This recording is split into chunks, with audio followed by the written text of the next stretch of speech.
वक्रतुण्ड महाकाय कोटि सूर्य समप्रभा निर्विघ्नं कुरु मे देवा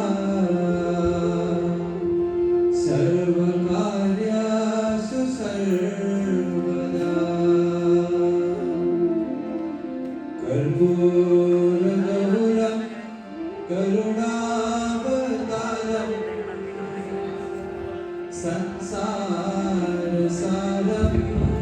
भुजगेन्द्रहारं सदा वसन्तं हृदयारविन्दे भवं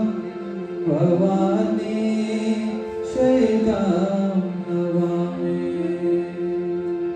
भवं भवानी शयितां